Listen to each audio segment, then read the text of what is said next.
खुलुमबाय आं सिबिरानि ब्रह्म गोजोन फुंबिलिनि बयनिसिमबो गाहाम हामलायनायखौ जासिहरनाय थाबाय नोंथांमोननि थाखाय आं माखासे खौरां लानानै फैबावबाय अन्नानै भिडिअखौ जोबजासिम नायलांदो। बाक्सा बरमानि खारुवायाव गिख्रंथाव लामानि जाब्रबथाय साखा खब्रै गारिनि सौख्रांनायाव जिउ खोमानो गोनां जाबाय जोंसार मुसाहारि मुंनि सुबुङा। बरमानि कासि लामायाव जादों बे जाथाया। फोरमायथिनाय बायदिब्ला मटरसाइकेलजों फैबाय थानाय समावनो साखा खब्रै गारिया मटरसाइकेलखौ सौख्रांदों जायजों जोंसार मुसाहारिया जिउ खोमानो गोनां जादों आरो मटरसाइकेलावनो थानाय अर्पन लाहारिया जोखोम जानो गोनां जादों। उनाव जोखोम जानाय अर्पन लाहारिखौ देहा फाहामथायनि थाखाय देहा फाहामसालियाव थिसननायबो जादों। मुदैबारि बियाबाव बिजाथिनि थाखाय आंखौ थाग थियारि जानानै थानो थाखाय मिरु इउपिपिएल आइजो दालायनि आफादगिरि प्रतिभा ब्रह्मआ बुंथि हरदोंमोन आरो प्रमद बर' बिथाङाबो थाग थियारि जानानै गामिफोराव खामानि मावनो थाखाय बिथोन होदोंमोन। बे लेखायै आंबो थाग थियारि जादोंमोन होननानै फोरमायथियो। नाथाय दान मोननैसो सिगां इउपिपिएल दलाव हाबफैनाय रमेश हाजरिकानोसो इउपिपिएलआ टिकेटखौ होदों। बेनि अनगायैबो इउपिपिएलआ सानै आइजोफोरनो टिकेटखौ होदों। नाथाय इउपिपिएलआ टिकेटनि थाखाय बर' आइजो सासेबो नागिरनानै मोनासै नामा होननानै सोंथि खालामो किरण बर'आ। मोनसे समाव डिभाइड आसाम 50-50 खालामबोबाय जायनि थाखाय जोंनि सेंग्रा सिख्लाफोरनि जिउआ जोब्बाय। बिथांमोना बेखार जानानै थानो गोनां जाबाय। बिथांमोननि थाखाय गसंनानै थानो हानायनि राहा खालामनानै हो होननानैबो बुंथियो। मुदैबारि ओनसोलाव जेबो खाबु मोननो हायाखै। आलारि सोरां बिथांखि आरो गुबुन गुबुन बिथांखिखौबो इउपिपिएल सोरखारनिफ्राय जेबो मोननो हायाखै होननानै बुंथियो। इउपिपिएल दोलोनि गोजौ थाखोनि दैदेनगिरिफोरानो इउपिपिएल दोलोनि हेंथा खोथा बाथ्रा बुंफैबाय थानायखौ नुनो मोनबाय थानाय जादों। थारैनो इउपिपिएल दोलोआ बबे लामाजों? बेयो मोनसे सोंथि बेरखांदों। सेन्ट्रेल बा मिरु इउपिपिएल आइजो दालायनि दैदेनगिरि किरण बर'आबो बे समाव इउपिपिएलनि हेंथा बुंदों। प्रमद बर'आ बर' हारिखौ रैखा खालामगोन होननानै सानदोंमोन नाथाय खोख्लैसिनदोंसो होननानै बुंथिबाय बिथाङा आरो इउपिपिएल दोलोआ सानै आइजोफोरनो टिकेट होदों नाथाय इउपिपिएलआ बर' आइजो बिजाथि नागिरनानै मोनासै नामा होननानैबो सोंथि खालामो बिथाङा। मिरु इउपिपिएल आइजो दालायनि दैदेनगिरि किरण बर'आ फोरमायथिदों दि प्रमद बर'खौ जेब्ला दैदेनगिरि महरै आं मोनदोंमोन अब्ला जोंनो जेरैबायदि दैदेनगिरिखौ नांगौ बेबायदि दैदेनगिरिखौनो मोनदों होननानै सानदोंमोन। बर' हारिखौ बोखांगोन होननानै सानदोंमोन नाथाय बर' हारिखौ खोख्लैसिनदोंसो। जोंनि हारिनिख्रुइबो गुबुन हारिनिखौ बांसिन गोनांथि होदों होननानै बुंथियो बिथाङा। साधारन रंजालि बैसागो खुंनो थाखाय 10 खेब थांनानै रां बिहैसेयावबो रांखौ मोननो हाया होननानै फोरमायथियो मिरु इउपिपिएल आइजो दालायनि दैदेनगिरि किरण बर' बिथाङा। जायगा जायगा जयनिं हाबाफारि आरो फोसावदिं मेल खुंदों इउपिपिएल राजखान्थि दोलोआ। बिटिसि बिसायख'थिखौ लानानै गोख्रों जादों इउपिपिएल राजखान्थि दोलोआ। बिसायख'थिनि फोसावदिं मेल खुंनाय आरो जयनिं हाबाफारि खुंनायाव मुखुब जादों इउपिपिएल राजखान्थि दोलोआबो। बावखुंग्रि आरो निसिमा बियाबावबो बियार फेरेंगा बिथाङा फोसावदिं मेल खुंनायजों लोगोसे जयनिं हाबाफारि खुंदों। बावखुंग्रि बियाबाव सानायगावआव बिपिएफ आरो बिजेपिनिफ्राय 410सोआ इउपिपिएल दोलाव हाबफैदों होननानै फोरमायथियो बियार फेरेंगा बिथाङा। लोगोसे बुंथियो दि बर'फोरा हमदांनो हायाखै जानो हागौ। नाथाय प्रमद बर'आनो दि गोजोन लाबोग्रा बेखौ बर' नङैफोरा बा गुबुन गुबुन हारिनि सुबुंफोरा बुजियो बेनो जोंनि थाखाय थोजासे होननानै बुंथियो बियार फेरेंगा बिथाङा। ओजोंहाय मुसलपुराव आंनो गासैबो बिपिएफनि बिजाथियाबो आंनो इउपिपिएलनि बिजाथियाबो आंनो आरो बिजेपिनियाबो आंनो होननानै बुंथिबाय राकेश ब्रह्मआ आरो मुसलपुराव देग्लाय जारिमिन जागोन। आं 50,000नि बांसिन भट मोनगोन होननानै दाबि खालामो राकेश ब्रह्मआ। 17 बोसोर बिपिएफनि सोरखार आरो 5 बोसोर इउपिपिएल सोरखाराव अख्रां आरो हानि फारागथि बायदि सोलायनाय जादों होननानैबो दाबि खालामबाय प्रमद बर' बिथाङाबो। इउपिपिएलना गासै 3,200नि बांसिन बुथ कमिटि दं आरो मोनफ्रोमबो बुथ कमिटियानो गोख्रों होननानै फोरमायथियो। राजखान्थि भाबै हाग्रामा महिलारिनिया सिगांनो सान हाबबाय आंनियासो सान ओंखारदों। जोंनि 5 बोसोराव गोजोन खौसेथि रैखाथि आरो जौगानाय लाबोनानै दिन्थिनो हादों नाथाय थांनाय 17 बोसोराव बिपिएफआ हायाखैमोन होननानै फोरमायथियो आरो थांनाय 17 बोसोराव बिपिएफ दोलोनिया जेबो मिशन भिजन गैयामोन होननानैबो बुंथियो प्रमद बर'आ। 14 नं चिरांदुवार बियाबाव इउपिपिएलनिफ्राय गावस्रानानै बिजाथिलाइ गथायनाय डक्टर सांग्रां ब्रह्मनि नमिनेशन होनाया नेवसिजाबाय बा रिजेक्ट जाबाय। उदां बिजाथि महरै रोजा रोजा गावनि मददगिरिफोरखौ लोगोआव लाफानानै बिजाथिलाइ गथायदोंमोन डक्टर सांग्रां ब्रह्मआ नाथाय रिजेक्ट जाबाय। राजखान्थि खैसा थानायनि थाखाय नेवसिजादों होननानै फोरमायथिदों डक्टर सांग्रां ब्रह्मआ। बिथाङा फोरमायथिदों दि OSD निफ्राय रिलिज लानो थाखाय 8 आगस्ट 2025 पेटिशन होदोंमोन नाथाय एक्सेप्ट जायाखैमोन। बेनि उनाव फिन आरोबाव 13 आगस्टआव WhatsAppनि गेजेरजों आर'जलाइ होनायावबो गनाय जायाखै। बेनि उनाव director of higher education government of आसामनो पेटिशन होदों आरो साननै सानथामनि गेजेराव रिलिजखौ मोननो हादोंमोन। बेनि उनाव बड'लेण्ड इउनिभार्सिटिनि लाइब्रेरियानाव फिन जइन जाफिनदों आरो बेनिफ्रायबो रिजाइन होनो थाखाय 28 आगस्टआव लाइजाम होदोंमोन। बेयावनो थाबथा फैदों होननानै फोरमायथियो बिथाङा। एक्सट्रा अर्डिनारि लिभ होयोब्लानो बिसायख'थि गेलेनो हायो होननानै आंखौ बोसोन होदोंमोन। बे लेखायै नमिनेशनखौ आंबो गथायदोंमोन नाथाय बेनि उनावसो मिथिबाय एक्सट्रा अर्डिनारि लिभजों बिसायख'थि गेलेनो हाया होननानै फोरमायथियो। रिजाइनेशन लेटारनि एक्सेप्टेन्स बा गनायजानाय लाइजामखौ गथायनो नांगौ। बेनि थाखाय मैया बेलासिनि 4 रिंगासिम समायबो होदोंमोन। बे लेखायै बड'लेण्ड इउनिभार्सिटिनिफ्राय एक्सेप्टेन्स लेटार मोननो थाखाय आंबो गोबां नाजादोंमोन। अफिसारफोरा मबाइल सुइच अफ खालामनानै लादों। बेनिखायनो बेयाव राजखान्थि खैसार दं होननानै आं सानो होननानै फोरमायथियो डक्टर सांग्रां ब्रह्मआ। बिजाथिलाइ गथायनाय समाव 7,500 मददगिरिफोरखौ लानानै बिजाथिलाइ गथायनायखौ नुनानै बिथांमोनहा गिखांदों होननानैबो फोरमायथियो। जायनाखि नमिनेशन होनाया रिजेक्ट जाबाय उननि समाव सोरखौ मदद होनाय जायो बेखौ सावरायनानै थांखि लानाय जागोन होननानैबो फोरमायथियो डक्टर बिथाङा। नमिनेशन नेवसिजानायनि गुबैयाव फेरेंगानि आखाइ दङ। लोगोसे चिरां जिल्ला इउपिपिएलनि गाहाय नेहाथारि अमर सिंह ब्रह्म, जयन्त बसुमतारी, रोनगोरा नार्जारी बिथांमोननि आखाइ दं होननानै बुंथिबाय आरो बिथांमोननि गेना सान्थौनि थाखायनो बिजाथिखौ मोननो हायासै होननानै फोरमायथिबाय।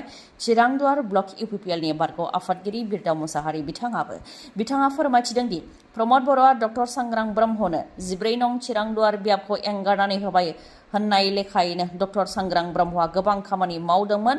गं 282 गामियाव खामानि मावदोंमोन। लामा, बान्दो, सोलोंथाइ, मेगन नैखौ नुहोनायनि खामानि मावदोंमोन। डक्टर सांग्रां ब्रह्मखौ रायजो राजायाबो बिजाथि मोननो हास्थायदोंमोन। नाथाय दिनैनि सानाव इउपिपिएलनि हाइकमान्डआ सोर? प्रमद बर'आ हाइकमान्डब्लाबो हाइकमान्ड नङै बायदि जाबाय। खाम्फा आरो रनजित बसुमतारीयानो इउपिपिएलनि हाइकमान्ड जानो थांगासिनो दङ होननानैबो फोरमायथियो। आरो बेबायदि जायोब्ला इउपिपिएल दोलोनिया 10 निफ्राय 20 बोसोर दैदेनलांनायनि थांखि दंमोन बेयो गाबोननो जोबस्रांगोन होननानैबो बुंथिबाय बिरदाव मुसाहारि बिथाङा। लोगोसे बुंथिबावदि थांनाय 17 बोसोराव गादबनाय, नासयनाय, मानसि बुथारनाय, हारिनि दाङाबाजि जानायफोराव खाम्फा बरगयारिया सोमोन्दो दंबोयो आरो खेबनैयै चिरांदुवाराव जेनखानायबो।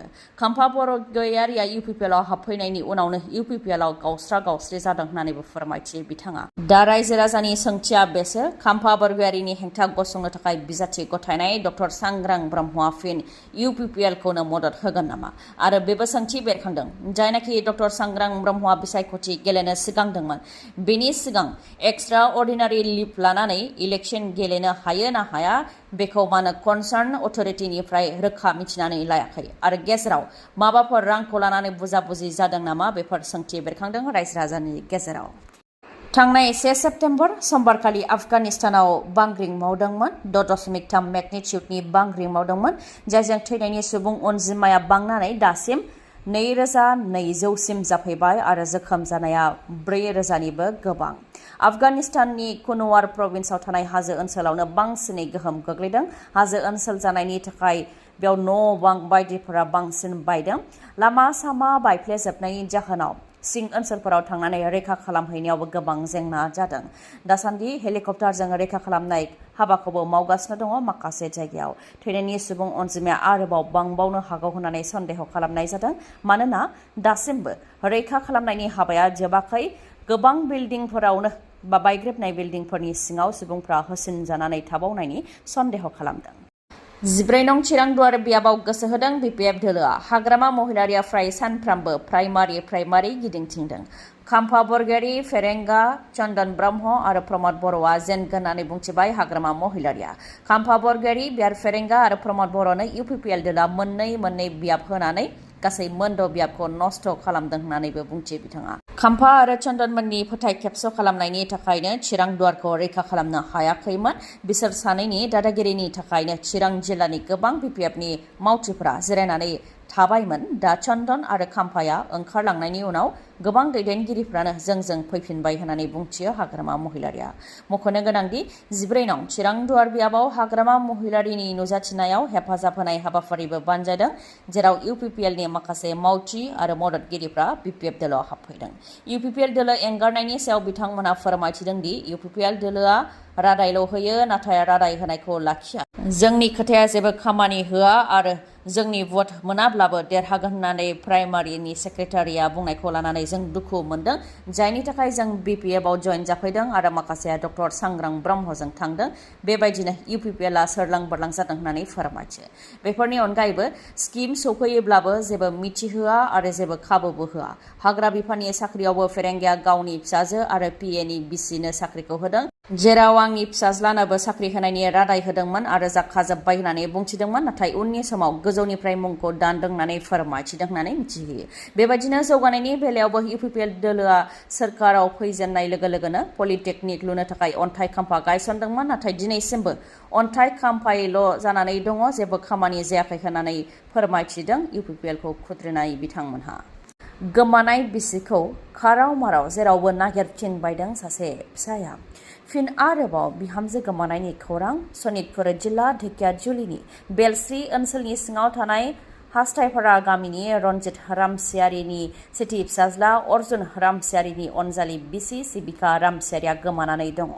थांनाय 2 अक्ट'निफ्रायनो अदेबानि मंगलबार सानखालि फुंनि 9 रिंगानिफ्रायनो गोमानानै दङ होननानै मिथिहोदों नखरनिफ्राय। फिसायखौ बाजाराव थिनहरनानै बिसि सिबिका रामसियारिया बबेयावबा आरो सोरजोंबा खारखुमा लांबाय, नाथाय बबेयाव थांदों आरो सोरजों थांदों बेखौ दासिमबो नखरनि सोद्रोमाफ्रा जेबो मिथिया होननानै फोरमायथिदों, जायनि थाखाय सिबिका रामसियारिखौ फिसायजों लोगोसे नखरनि सोद्रोमाफ्रा जेरावबो हालाय हाफाय नागिरगासिनो दङ आरो पुलिस थानायावबो गसर होनाय जाबाय होननानै मिथिहोदों, नाथाय दासिमबो मोननो हायाखै सिबिका रामसियारिखौ। बेनिखायनो सोरबाफोर सिबिका रामसियारिखौ नुसनबायोबा जाहाथे नखरनि सोद्रोमाफोरनो खौरां हरो, बेनि थाखाय खावलायहरदों। खौरां हरनो थाखाय 8099864592 बे जानबुं नाम्बाराव फोनांजाब खालामनो हागोन। आफां आसामनि देरसिन मेगननि फाहामसालिनि मादाव गंसे बङाइगावआव थानाय आइ हस्पिटालाव असिटि मेसिन सौफैबाय, जायनि गेजेरजों मेगननि जेंनाखौ हमदांनाय जायो आरो फाहामथाय होनाय जायो, जेरै मेक्युलार डिजेनेरेशन, डायबेटिक रेटिनोपैथी, ग्लुक'मा आरो मेगन सिंनि दुखु मोननायखौ हमदांनो हानाय जायो आरो फाहामथाय होनाय जायो। असिटिनि अनगायैबो गुबुन गुबुन सार्भिसखौबो मोननो हागोन, जेरै cornea, medical retina, glaucoma इभेलुएशन, अकिउलोप्लास्टी, pharmacy आरो अप्टिकेलबो दङ। बेनि अनगायैबो सानाय गैयालासे, सुथेनाय गैयालासे, इन्जेक्सन गैयालासे कम्पिउटार पेकनि गेजेरजों केटारेक्ट सार्जारिबो खालामनो हायो। आइ हस्पिटालाव डक्टर रुमि दास, डक्टर आसराफुल आलम आरो डक्टर मेघाली शर्माखौ नोंथांमोनहा मोननो हागोन। डक्टर रुमि दासआ तामिलनाडुनि अरविंद आइ हस्पिटालनिफ्राय फैगोन। बिथाङा कर्निया आरो केटारेक्ट स्पेशियलिस्ट, MBBS, MS अप्थाल्मोलॉजी आरो टपिकल पेक सार्जारिनि एक्सपार्ट। बिथांजों लोगोसे MBBS, MS आइ स्पेशियलिस्ट अप्थाल्मोलॉजी पेक सार्जन डक्टर आसराफुल आलम आरो MBBS, MS आइ स्पेशियलिस्ट अप्थाल्मोलॉजी डक्टर मेघाली शर्माखौ मोननो हागोन। खम बेसेनावनो नोंथांमोनहा फाहामथाय लानो हागोन। थङा जाहैबाय बङाइगावनि लवार आसाम हस्पिटालनि उल्था दिगाव थानाय बास स्टेन्डनि साखाथियाव। कन्टेक्ट नाम्बारा 6900949999। दिनैनि भिडिअआ एसेनोसै। गाबोन आरो गोदान भिडिअजों लोगो मोनफिनबावगोन। नोंथाङा दासिमबो आंनि चेनेलखौ साबस्क्राइब खालामाखैबा अन्नानै साबस्क्राइब खालामदो, लोगोसे लाइक, कमेन्ट आरो शेयार खालामनो दाबाव। गोजोन्थों।